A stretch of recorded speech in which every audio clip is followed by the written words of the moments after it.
Welcome to the June 1st, 2017 episode of Reactive Consciousness, our in-depth podcast about what happened this week in pop culture. I am your host, VyseTheBold, and this is... Lotus Prince. And OldManStompy.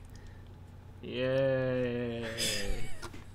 That's what it sounds like. I never call you on the phone, but if I did, that's what I would imagine it would sound like when you picked it up. Oh, it's you. Oh, Keith called me. What do I do? But it is kind of funny because when I call you, I always get the impression is like, why did you call me? Well, I will say that aside from my wife and robocalls and sometimes my job, I almost never receive phone calls. So like personal ones, yeah. So and it's always like, when you call me, it's always something like totally off the wall that I never expected. Yeah. Actually, speaking of which, I really do have to give a shout out to Vice in this regard because, like, everything's texting now, but Vice actually calls. It's kind of refreshing. Well, I do it with my friends in particular because I really want to keep in contact with them. Like the other week, I made a point to call Luminaire because I hadn't talked to him in a while, and I just wanted to see how he was doing. So I feel like it you know, in the world where, you know, the quick Facebook check-in, you know, is the norm, or even just like even staying in contact that way, it feels a lot better to get a meaningful phone call from somebody you like. Yeah, like LOL, and that's your message, like bye. Yeah, there's just something about it, you know, just being able to share a connection with somebody over the phone, even just for something short. Just like a quick hello lets everybody know that you're putting in the effort. Yeah. It feels good. It feels good in all ends. I mean, I will say that part of it was, like, the purpose of your call was to let me know that you had found an internet marketplace that was selling the promo version of the Undertale soundtrack, which I had mentioned on a previous podcast that I was looking for. Yeah. And that was interesting, but when I actually looked it up online later, it was like $80, meaning this was I mean, I should have expected that because he told me this is a secondhand marketplace. Sure. So, like, I guess at the time I wasn't sure why. I mean, I really appreciated that you called me and you told me about this, because at some point I would like to purchase that.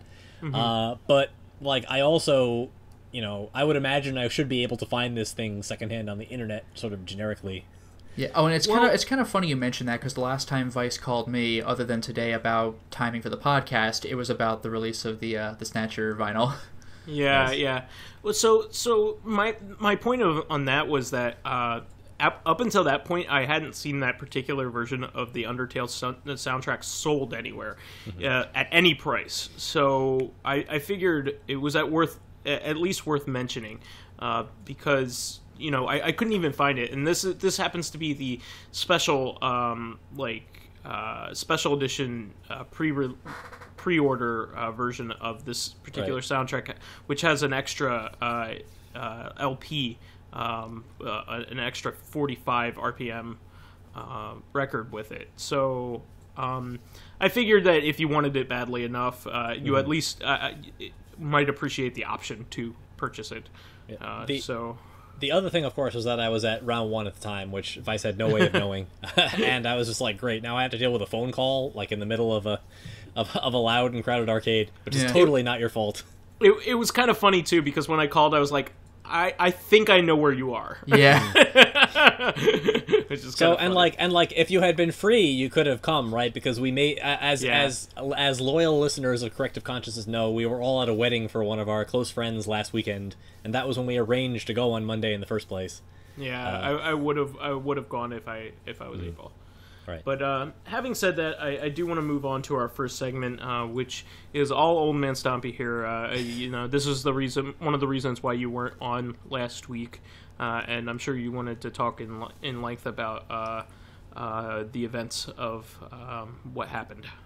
Right. So So the reason I asked to be on the podcast this week was to discuss the WWE pay-per-view that took place last Sunday that I was watching while my colleagues were stalwartly recording that week's episode of Corrective Consciousness. So the event this week was a SmackDown branded pay-per-view. The Sunday event was called WWE Backlash. It's a pretty meaningless title that basically just means it's the first pay-per-view after WrestleMania for that brand.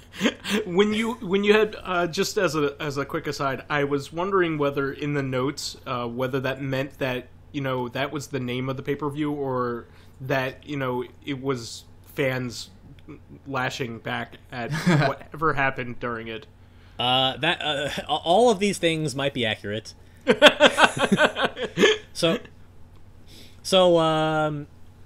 On the Saturday prior to that was also a pay-per-view for NXT, which is WWE's developmental brand, and that's almost always really exciting because it illustrates what WWE level talent, which is some of the best wrestlers around the world, can do without the kind of corporate restrictions that are placed on the main roster product.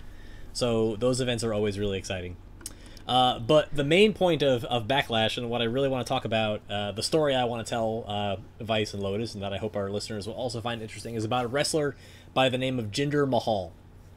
So he's one of the only guys who've ever wrestled in the WWE of Indian descent. He is in fact specifically from, he's from Canada, but he's from of Punjab descent, which is a subculture from northern India. It's the heart of the Sikh religion.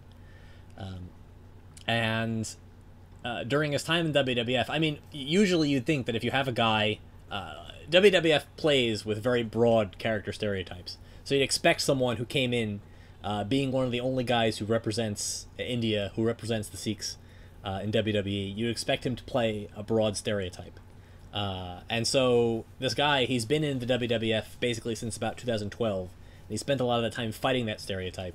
He came in, he was actually in the first NXT title match against the wrestler named Seth Rollins, who is now a superstar. He lost that match. And then when he came up to the main roster, he joined what colloquially is known as the Job Squad. He joined a three-man tag team called the Three-Man Band. And they're basically jokes. They never win matches ever. The entire team has gotten demolished just by Brock Lesnar by himself. However, in 2015 or 2016, I want to say, two of the guys in 3MB got fired, including Jinder. Leaving only Heath Slater, who I've told his story recently, that he got the crap kicked out of him by Brock Lesnar, and he wound up winning a contract and winning the tag team titles as one of the great stories coming out of the recent brand split between the rosters around July of last year. So Jinder Mahal and Drew McIntyre, the other two guys in 3MB, got fired in 2016, right after WrestleMania. And Heath Slater won the tag team titles, and people were like, wow, the other two guys must have just been holding him back, But once they expanded the rosters, they realized they needed to bring some of these guys who they had fired after WrestleMania back, because now all of a sudden they were running 2 touring shows. So they rehired Jinder Mahal. And in the few months that he had been gone, he put on like 20 pounds of muscle, and it looked really creepy. Wow. Like, it was pretty obvious that he had been on some kind of like steroid cycle, because he also had like back knee, like all over the place. Oh, yeah, wow. But he seemed really happy to be back, and I would imagine most of these guys are, because unless you're really talented, and you really are averse to the WWF traveling schedule, most of the time the most money that you can make, even as a jobber, is in the WWF. So he seemed excited to be back, and then all of a sudden, just last month, they just threw him into a 6-man match for the number 1 contender to the title on SmackDown, and he won. So that's awesome. And then he went to Backlash, and he won the title. So this guy who had he had maybe 10 wins in his entire WWF career, if he had that many, is all of a sudden the WWF champion. That's really cool. And the wrestling world is obviously, this is the talk of the wrestling world. Something like this has very rarely happened, where a character who is basically a nobody at best, the third man, the number 3 guy in a tag team of nobodies, is all of a sudden the WWE champion. It's kind of like the Great Lakes Avengers. Suddenly, one of the members he is from the the Great Lakes Squirrel Girl Avengers. of the WWF. Exactly. So he beat Randy Orton, and Randy Orton, we believe, is not a Doombot, to continue the reference, probably. That's awesome. So it's interesting for a lot of reasons. A lot of people seem to think it's because the WWF is trying to expand more into India, where they have a lot of very casual fans who really appreciate the product. In general, Indian entertainment, it's a lot easier for Indian fans to produce suspension of disbelief. I've heard this even from some of my friends from India who they're into theatrics in a lot of ways in their entertainment. So, like, being overly having melodrama as a major focal point, which definitely is in WWE, is a very melodrama focused. Right. Is definitely something that is appealing, because a lot of their TV shows and stuff are melodramas. Yeah, I mean, it's more fun. Like, even if you don't want to believe it, like, it's fun. So yeah, that's part of the difference. Like, American fans and even Canadian fans, Japanese fans, some European fans get tied up in rooting for specific wrestlers because they liked them from their indie days. Meaning that a lot of the time who gets cheered in a WWE match doesn't correspond to who's the good guy or the bad guy. CM Punk is famous for being like the king of the indies when he came up, and he would get cheered all the time, no matter how awful he was to everybody. He was cheered in his match against The Undertaker, and the build-up for the match involved him, so prior to the match, Undertaker's valet, Paul Bearer, which is a great name for I a love guy. that. I love He that. died. Amazing. He died, and The Undertaker brought his urn to the ring, and CM Punk fucking attacked him and spread the ashes over his body, and people were still cheering him. Wow. Like, what did he have to do? And by the way, just for the record, kind of like a well, no, just political thing. well, no, but just for the record though, like, Paul Bearer, like the guy who played Paul Bearer, actually died. This isn't even like the character. Yeah, like his sons accepted his WWF Hall of Fame induction that year, and they were on record as saying, like, we okayed this storyline, but watching on television makes us real uncomfortable right now. Yeah. So anyway, in India, I don't want to. I just want to make a quick aside here. I don't want to get political at all, but I just want to mention the guy who got voted in despite body slamming a reporter over this weekend. It's funny, except it actually happened. It's not fiction. Like, people are proud of that. Yeah. So I guess for our non-American listeners, in the state of Montana, there was a congressman. Or senator? He was being voted into being a congressman, I believe. Yeah, a congressman left to be part of the Trump administration, and so there was a special election to replace him. And the Republican candidate, now Montana is deeply Republican, meaning he was the huge favorite beforehand, but someone asked him, a reporter asked him a question about the current state of American healthcare, and he body slammed the guy. And not just from the own guy's admission, but also from a Fox News reporter witness. No, it's a verified fact. It's a verified fact. Yeah, like, it's basically a fact. Opinion. I mean, Fox News is the American conservative news program. So if anybody had incentive to call the guy out in his bullshit, if he was in fact bullshitting, it would probably be the Fox News reporter at the scene. But even they verified the fact that he actually just, like, threw the guy to the ground and body slammed him. Like, it's absurd. And he got voted in, regardless. And he got voted in by a landslide anyway. Well, to be fair, though, a lot of his votes were, like, mailed in way beforehand, and even some people that wanted to change were told no. So it's not like he body slammed him and then he was voted in, like, it was kind of already, they were already counting before they. Yeah. Still. I mean, it was a weird situation. Anyway. Anyway, enough of this clown show, and back to this other clown show that I like to watch. Yeah. It's a fictionalized clown show, so you feel a little bit better about it. So most of the Indian fans that the WWE has seem to have less difficulty and more appreciation for the storylines that WWE is trying to present, as opposed to what they bring themselves you know, the attachments they have to the wrestlers themselves. They're a little bit more credulous, which is nice. I think it's actually kind of refreshing. And on top of that, Jinder Mahal, he's being presented as a heel. He's a bad guy. He's the traditional foreign heel, but with a little bit of nuance in the sense that in America we know that people of the Sikh faith have taken a lot of sort of collateral damage from the current trend of Islamophobia that's been sweeping America since 9/11. There's been a tremendous spike in hate crimes against the Sikhs. So for him to come up and say, you know, you hate me because I'm different, that's usually how a heel gets heat in America, and it usually works. It usually gets Americans to boo you, and it has been working. But it gets traditional Indians, especially northern Indians from around Punjab, to cheer you. This is a tactic originally used by Bret Hart in the early 90s, I think. He used to go and he used to talk about how... right? Yeah, I mean, he was a huge face in Canada, and he was hated in America. He used to go and talk about how Canada had great, you know, oh, you're just jealous of my universal health care. That's great. And Canadians would be like, yeah, you are. So, wow.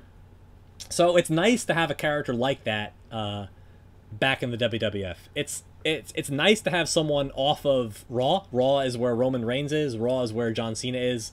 They're the Hulk Hogans of today's era. They're always faces no matter who they're wrestling, which means that anybody else they're wrestling is automatically positioned as the heel. Yeah, there are situations like Daniel Bryan. He's so popular that when they wrestle, John Cena wrestles in the heel role, even though he's still considered a face. Oh, wow. He still acts like a face, but he wrestles the heel routine. But generally, John Cena is always a face, and it always seems like the other wrestlers are attacking him. Now that we have the brand split and Cena and Roman Reigns are on Raw, you have this gap where people can be a little bit more honest with their character on SmackDown. That's pretty cool.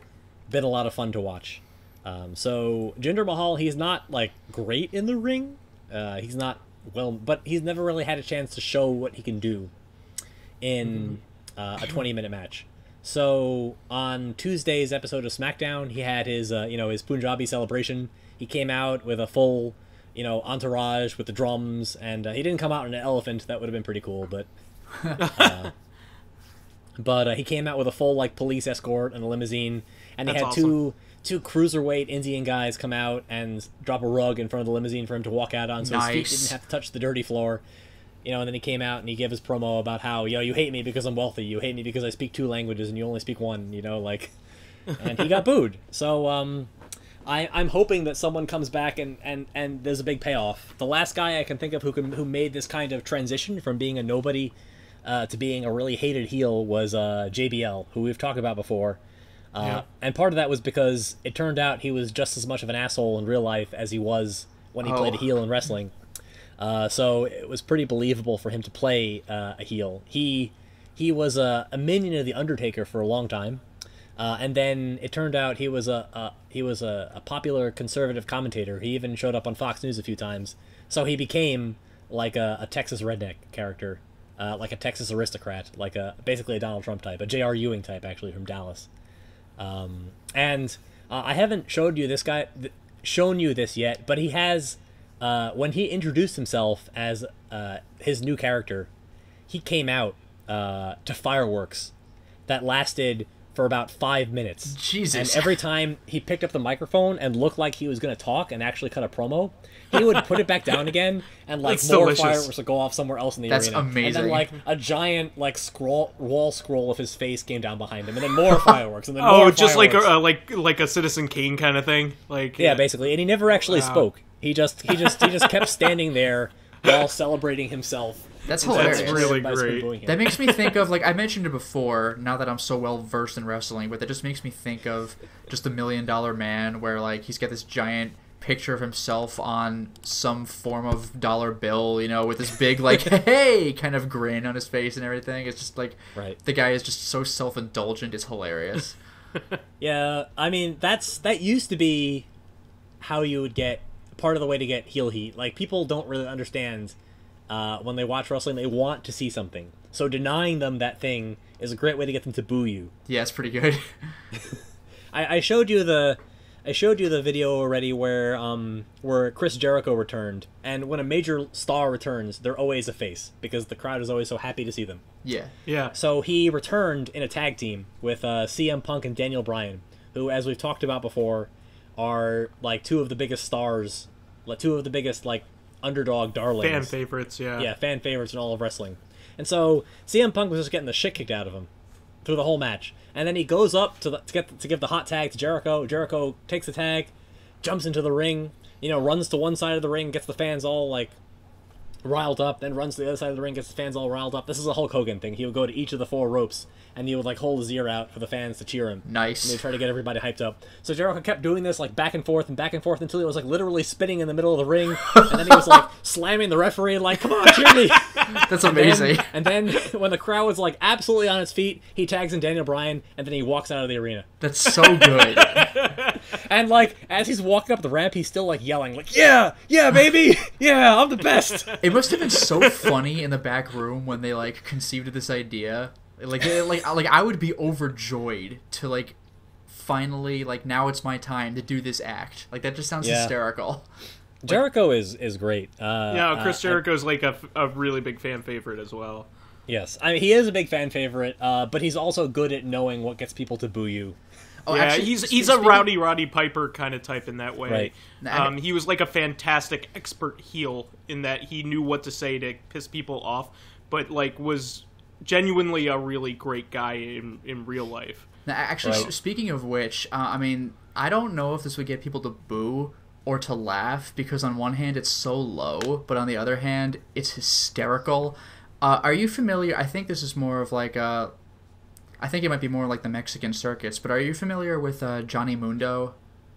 Yes, I watched so he used to be a WWF wrestler by the name of John Morrison for a while, and he had this like really self-indulgent entrance where he came in like he was in a music video and he was playing in slow motion while he was walking down the ring.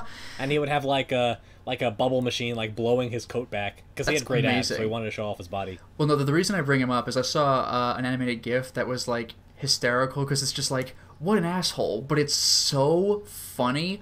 So like I don't know what the context was for this, which makes it even funnier, but they had like a little dog in the ring, and you know how you can make a dog like when you say like shake, it holds up its paw for you.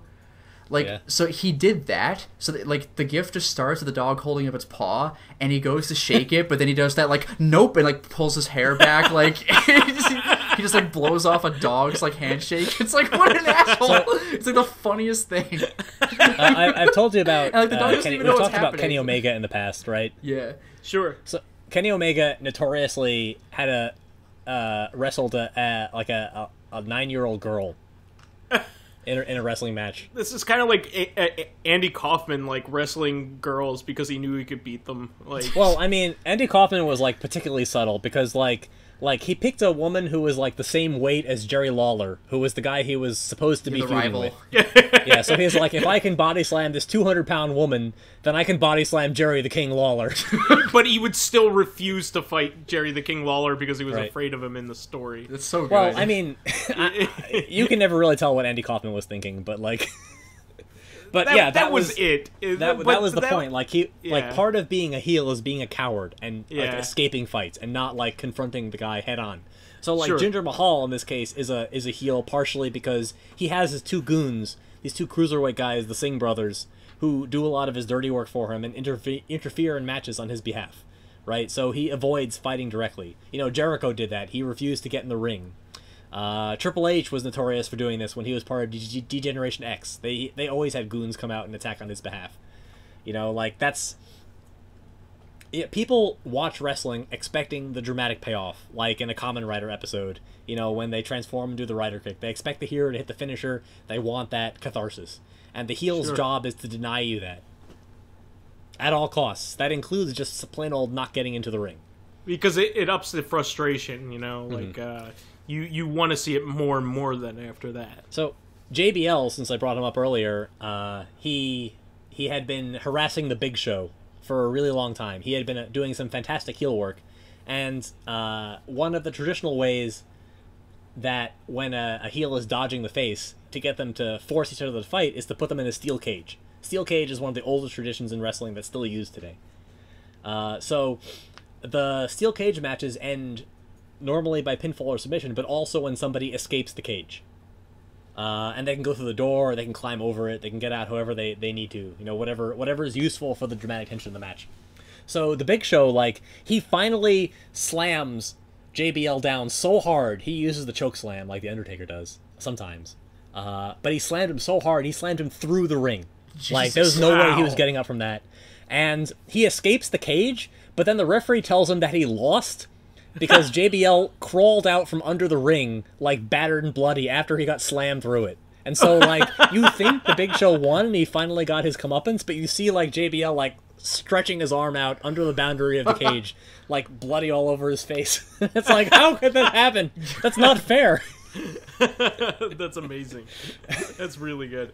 But what happened with Kenny Omega? I'm sorry I interrupted. Well, I mean, it's not enough of a heel thing to tell you that he wrestled a 9-year-old girl in a traditional wrestling match as though she was a rival. Like, actually, and once again, this comes back to one of the video clips I've seen of the $1 Million Man. This wasn't wrestling, but aside from Johnny Mundo, like, this felt more real because it's one of the lowest things you could do. Because I think as far as the second party was concerned, he really didn't know what was going to happen, but he, like, $1 Million Man, Ted DiBiase, is just standing in the middle of the ring, and he's like, I have a $100 bill right here, or maybe it was 500, it was some amount of hundreds, and he was like, I will give it to anyone who can, like, do this thing that I want them to do. So he calls up some kid, he was probably anywhere from, like, 9, 10, 11, 12 years old, and he's like, here, I have a basketball, I want you to dribble the ball 10 times, and, like, that's it.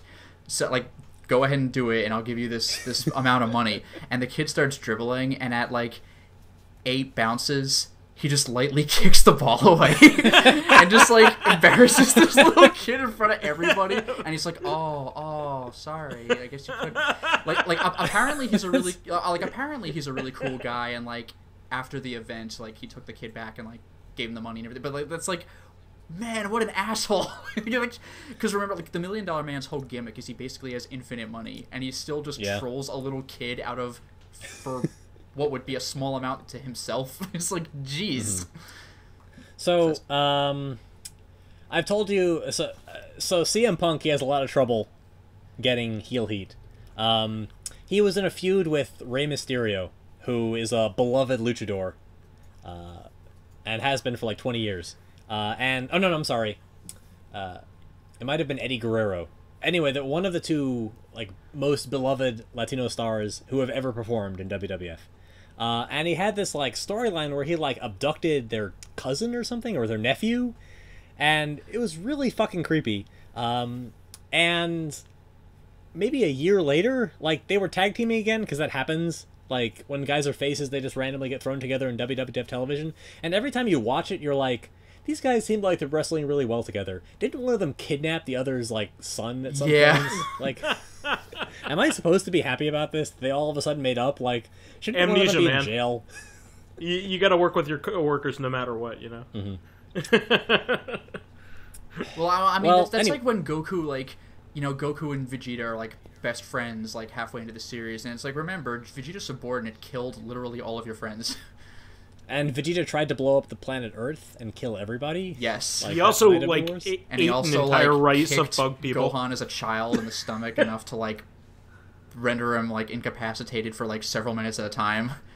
And to be fair, Vegeta was always an asshole, even when he was a good guy. That is true. Yeah, but, like, I think it's kind of funny that he was, like, the emissary of Space Hitler, essentially, you know? Like Frieza's basically Space Hitler. And, you know, like, Frieza basically conquered, like, all these planets, including eating a whole race of people, essentially. Yeah.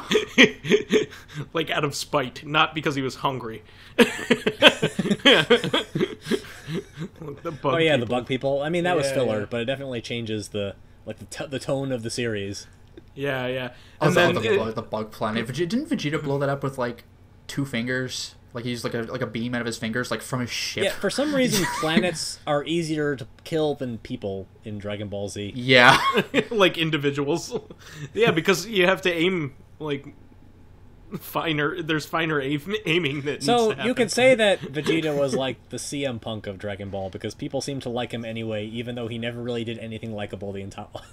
Yeah, he's a cool anti-hero who never really gets his super moment except for like against people that don't matter, like Android 19 or like Babbidi's weakest henchman, which is like, I'll go first. I'll show you how badass I am against the weakest soldier we have. Like, all right, cool. That's actually a thing. Like in Spider-Man, like Venom's a bad guy. And he, of course, is made into an anti-hero because he's cool. Yeah. Like, yeah. So to be fair, they made Carnage to be an even shittier version of Venom, like an even more evil Venom. Yeah, Venom basically went after him because it went against his to. principles. They had to, because Venom actually was never technically evil. He was a little more on edge than Spider-Man ever was, but he never really was set out to be evil. You know, he just hated Peter Parker and Spider-Man. Yeah, and even when he teamed up against Spider-Man to take out Carnage, it was a very, very grudging alliance because Spider-Man had faked his own death, and Venom really thought he'd actually killed him. So Spider-Man literally swoops in, like he swings in when Venom's on an island, and he's like, "Hey Venom, I need you to help me." And Venom's like, "What the fuck?" And he like starts getting ready to fight him like right there until he explains the situation. This is actually a thing in children's media, though, because like it ends up happening that a lot of the bad guys are a lot cooler than the heroes because they're kind of milquetoast. Yeah. So therefore, like a lot of bad guys end up becoming doing the heel face turn. For instance, in Ben 10, Kevin Levin it becomes a hero in the second version of the series. And he's the arch nemesis of Ben 10. Well, not to mention, you say that the good guys are milquetoast, but like they're usually specifically designed to be relatable, and like I'm not a fun hero to follow, so like yeah, that's the thing. Like they're like, I'm gonna be friends with everyone, and I'm not great at what I do, but I try my best. And it's like that's like when every hero is like that, it does get old. So villains are colorful and they do what they want, and it's like, whoa, it's interesting. Gotcha. I can also think of in Steven Universe, some of the antagonist gems eventually join, and they're far more interesting and popular with the fandom than the base characters. Although the characterization is pretty strong in Steven Universe, so I wouldn't necessarily say the base characters are milquetoast. Just the addition of the new characters really adds something to the series. Sure. And also, like, they tend to give an impetus to, like, a good versus evil story then becomes more complicated when they have characters that have more depth than just being evil. They're not just evil. They're human characters that are there for a reason. So usually better writing comes across when they try to humanize a character that was once portrayed as just straight up evil. Yeah. Although the funny thing is, though, because that's happened so much lately, like it in a way, just being like blah, I'm evil is kind of, I don't know if it's coming back into vogue, but it's getting a little bit desirable because like Hardcore Henry, where the bad guy's just a shithead. Yeah, and like is unapologetic but about it. What I'm bringing up specifically though is when you characterize characters that don't really need it. Like you know, there was like the Maleficent movie where it's like, oh, she's not really evil. She had a troubled past, and it's like, no, she's just she could be a bad guy. So like when she's an asshole at the end. When I used to watch like Power Rangers, I used to feel bad for like Rita Repulsa because they were so incompetent. You know, they never win. They lose everyone she works with. Like you can forget how much of a threat they are because they're not a threat at all. They always lose. They're terrible at their jobs. You know, so like you can almost forget like Cobra. That they actually, like as Vice said, they're, you know, basically Space Hitler. They're trying to annihilate the entire planet for one reason or another, but it never actually happens. They never win. They never even come close to winning. So you almost hope that they will, just so the episode is more interesting. Actually, that's like Invader Zim. Like that's actually the whole premise of the show, is that you have a whole conquering race of beings that like goes out, and they're basically supposed to be Saiyans. I think they're parodies of Saiyans. You know, they just send babies out to go conquer planets because it's pretty easy for them to do. But they send Zim to Earth, which is a dumb planet, and he can't even take it over there. He's supposed to be the worst of his race, and he can't even take over Earth, which should be very easy, according to everybody else. Yeah. So I love that concept. And what I'm also reminded of is, did you ever see that live-action fan-made Mega Man movie?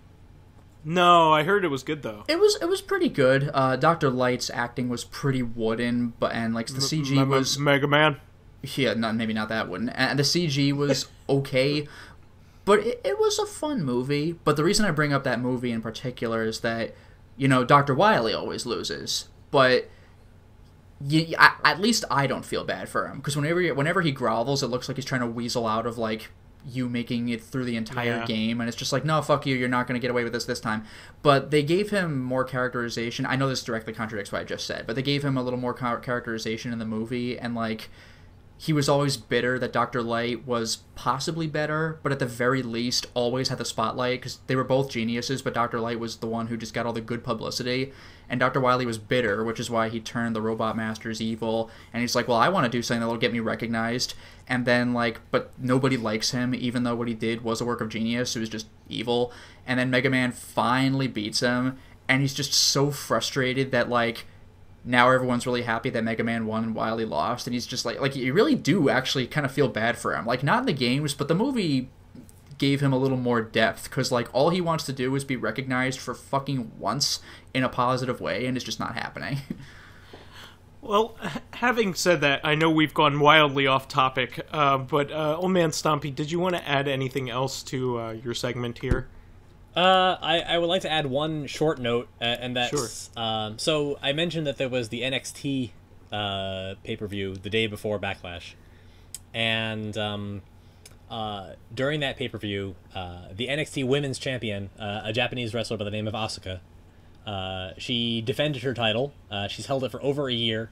And evidently, in something like 180 consecutive matches since her time in the WWF began, she's never been pinned or submitted. And they acknowledged that she superseded Goldberg's undefeated streak. Oh, wow. Making her the longest undefeated wrestler in WWF history. Nice. That's awesome. So it was awfully nice. I mean, they didn't make a storyline about it, although obviously there is a storyline developing over the fact that she's held the title forever, and she hasn't lost, and people are trying to knock her off her throne. But they haven't made a mention of it really on major television. But obviously, like Goldberg came back and he had a short run with the title coming into WrestleMania last year. So he's on speaking terms and tweeting terms with the WWF. So they acknowledged it in social media. Neat. That she's now she took a picture of Triple H with her title. They look like someone said they look like a pair of bosses from Streets of Rage. So that's great. That's awesome. That's awesome. Because Triple H looks like Mr. Big kind of. He's this giant guy, bald in a suit. It's really buff. Yeah, that's awesome. And Asuka looks like a female boss from a fighting game.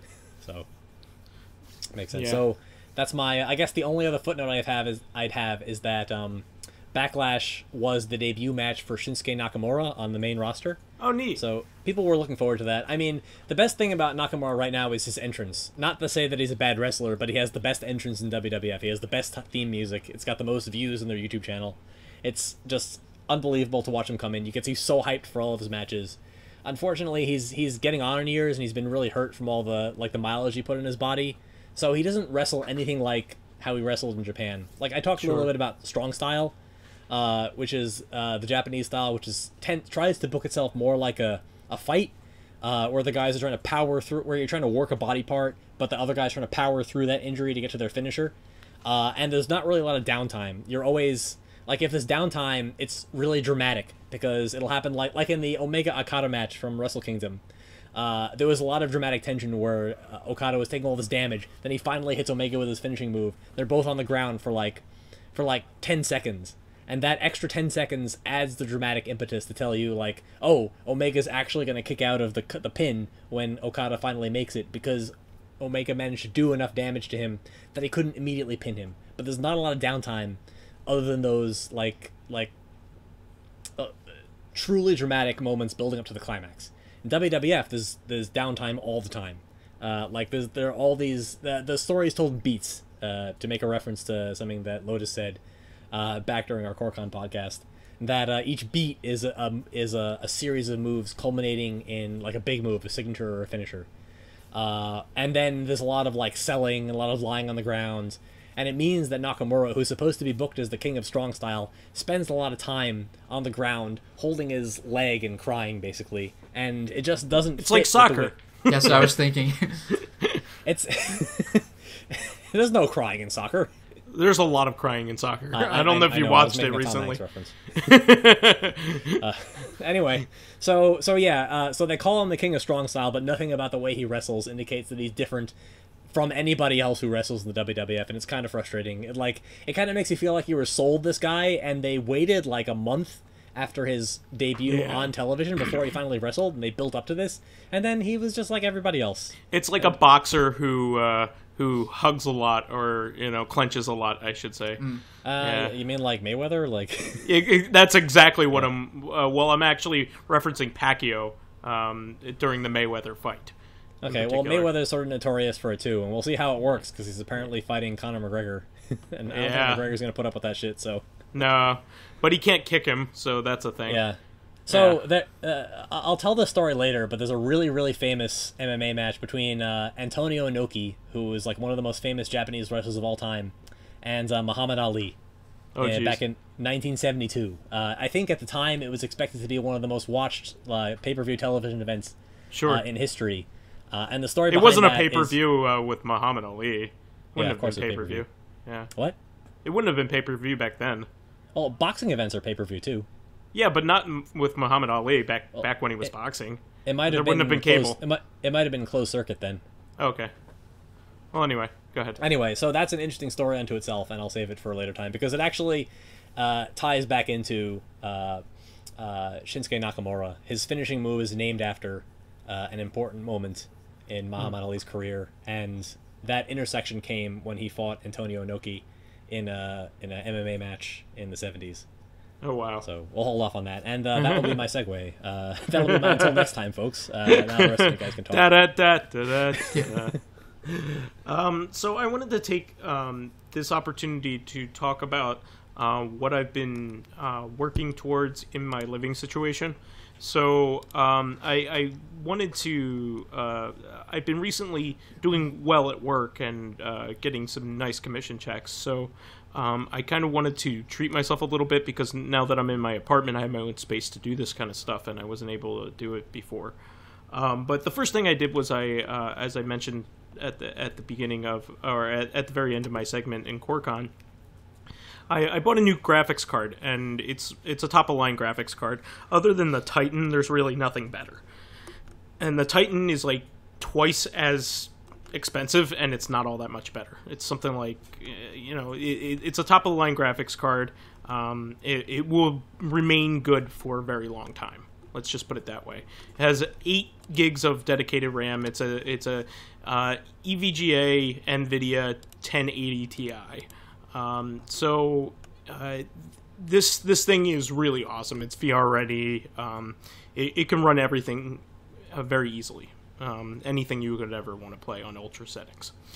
So, having said that, I have it hooked up to a PC that's hooked up to a TV, because I'm not really a mouse and keyboard kind of gamer. I'm more of a gamepad kind of gamer. So I use it as kind of like as a console of sorts. I do a lot of TV gaming. So, to go along with that, I thought to myself, okay, what's the next thing I may want to buy? I kind of want to buy something to go along with, each major bonus, because I want to make sure that I reward myself for the fruits of my labors. And so what I ended up doing was thinking, I've always wanted a surround sound system. It's something that I'm really into movies and I'm really into video games. I've always kind of wanted that.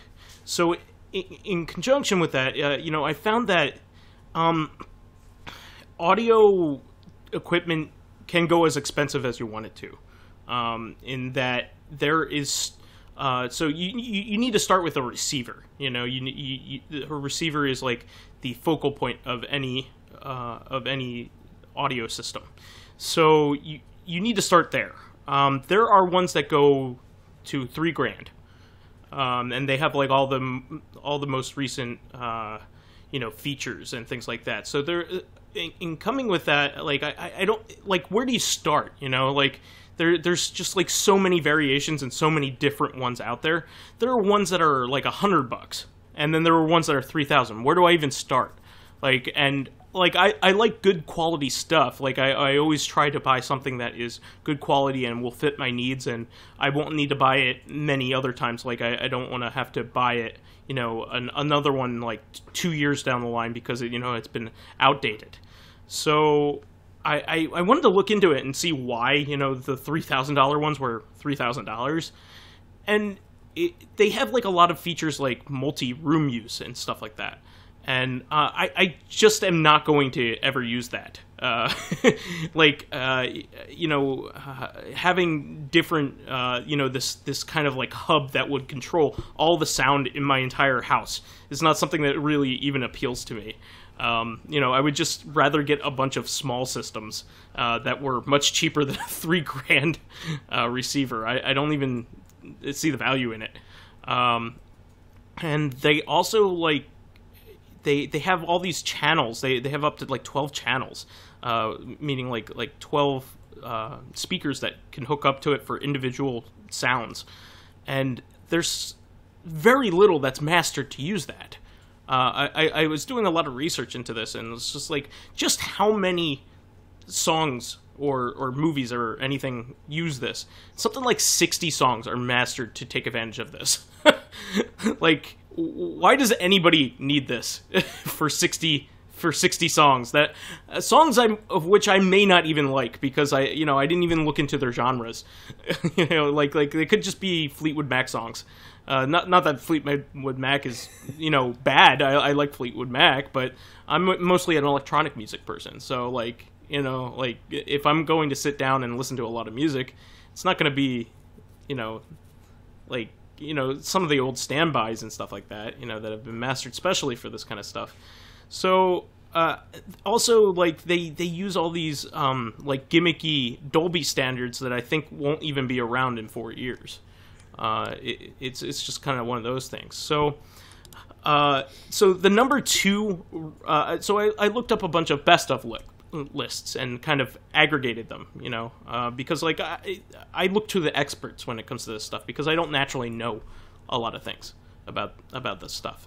So a lot of the websites point towards this like $2,500 receiver, and I was like, okay, I'm not willing to spend that. I really am not.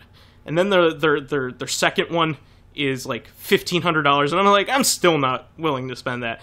And then their third rank one, like consistently across the board, is the Sony receiver that's like $400. I'm like, sold.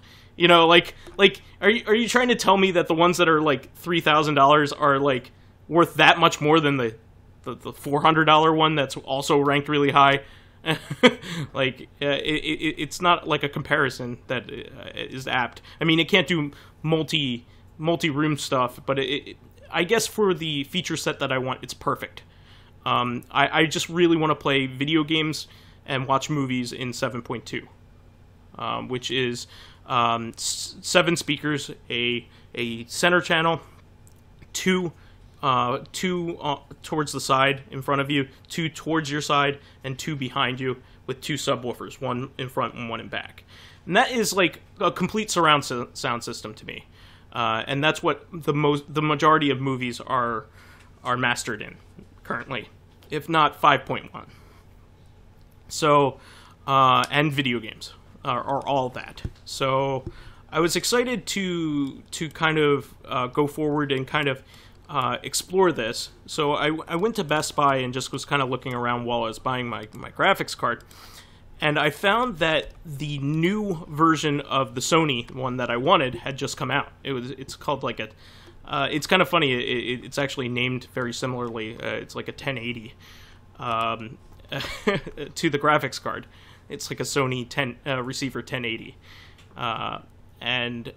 So like the 1070, lo and behold, from last year, was put on clearance, like the floor model. So one that was previously supposed to be like $400 was actually it was marked down to $260. So I went ahead and bought it. And there's very little difference between the new model and the old model.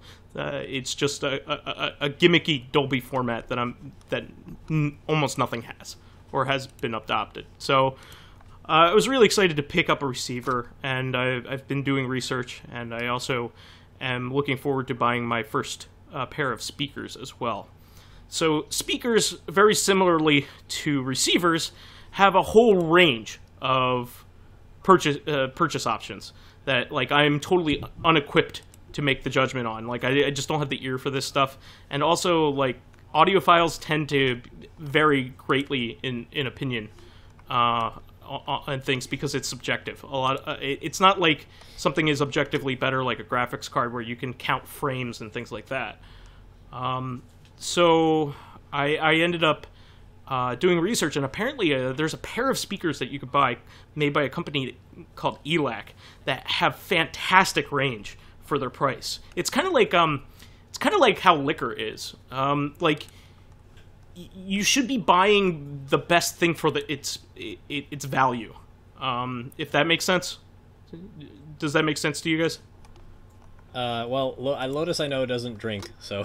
But you get the concept, right? Like buying a $100 whiskey, better be worth $100, right? Yeah. Yep. I mean, really, that applies to anything, though. Yeah, but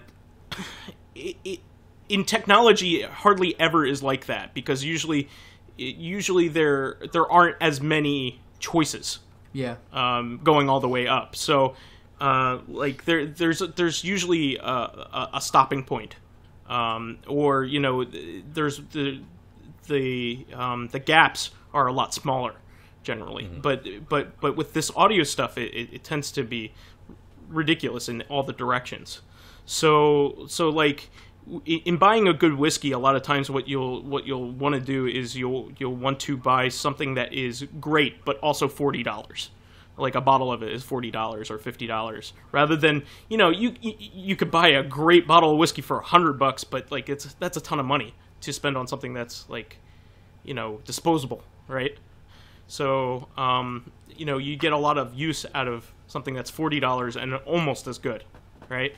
So speakers tend to kind of be the same kind of way, I think. I would maybe make a different analogy, and I would make it towards fashion, in the sense that you, up to a certain point, get higher and higher quality for the money you put into your clothes.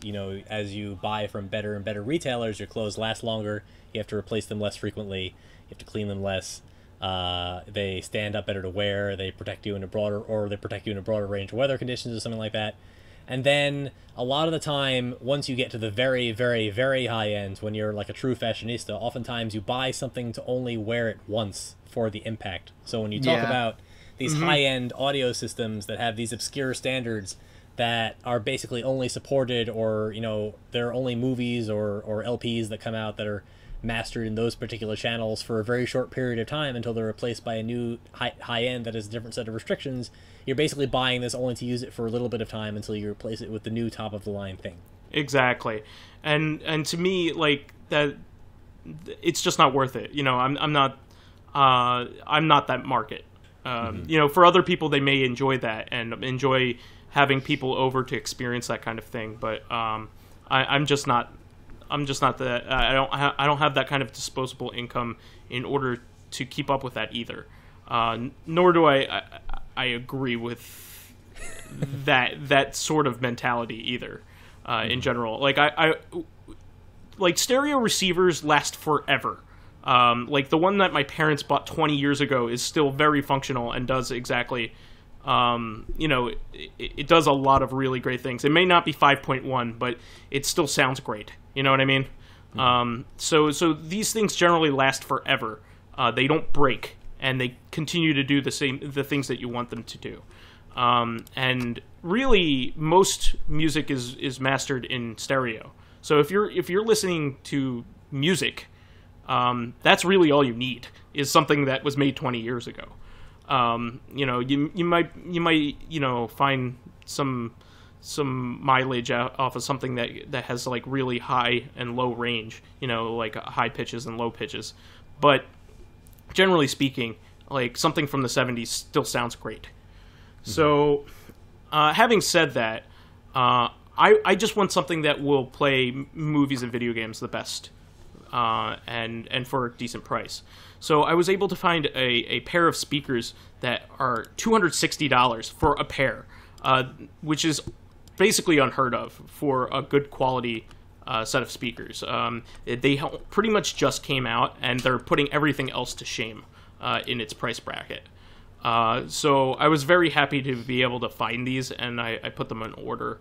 And I can't wait for it to be the start of my home theater. I'm going to kind of the good thing about surround sound systems is that you can start off with just 2 speakers and already making it sound better, and then you can upgrade as you go. You don't have to buy the whole set all at once, and you pretty much shouldn't unless you have the money for it. You know, and you know, money isn't an object, but you know, every once in a while I'm gonna buy another 2, you know, and continue to add to it. So I was just excited to do this kind of thing because I'm also making my living room my own space and something that is great to entertain guests at, and I'm doing it in an affordable way, and I'm just excited to do it and have you guys over at some point. But I won't be wowing you with obscure standards. Sorry. Oh no. But yeah, I mean, that I'm gonna continue to upgrade my my living room as well. So one final thing that I wanted to mention is that I rescued my grandfather's hi-fi from his house when he passed on a couple years ago, and it is a fantastic record player. Has a really warm sound and plays LPs great, which will go along well with my my video game soundtracks. But it also has the novelty of having an 8-track player, which is really cool. So I'll be able to show people that, and I'm going to bring that into my living room here at my apartment. So I can't wait for that.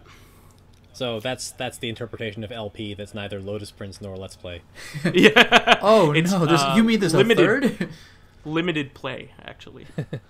So anyway, Limited. Having Prince. said that, I did want to finish up for this week. We went wildly off topic and then stayed drastically on topic with mine. That's the show for this week. Please subscribe to the Corrective Consciousness YouTube and Soundcloud pages.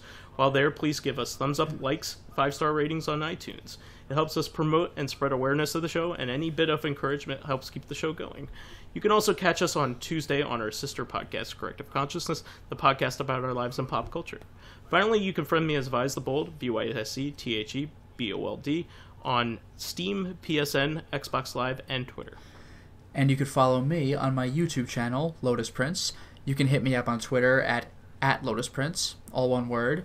And if you're interested in seeing my my content a bit early and getting in on exclusive streams, then maybe swing by my Patreon page at patreon.com/LotusPrince. Again, all one word. I do have to put in an additional plug for that Patreon.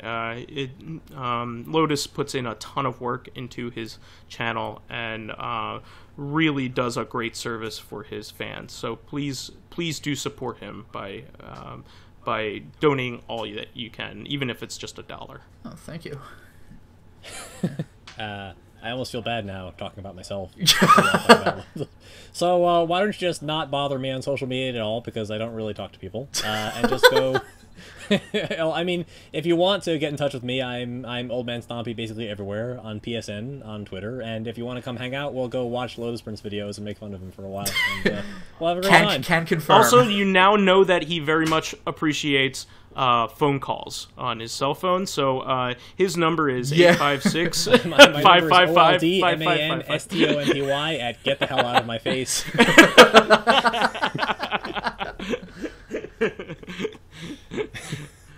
All right, and at least I'll know that if somebody has my number, it's probably Vice's fault. Yeah, that is true. And please friend Pyro on his various things, as well as Pyro Drakfrost and Cloud something or other.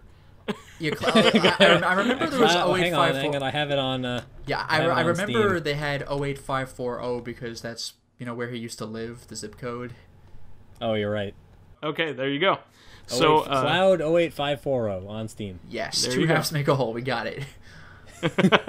All right. Well, having said that, we'll catch you next time at CoreCon on Tuesdays.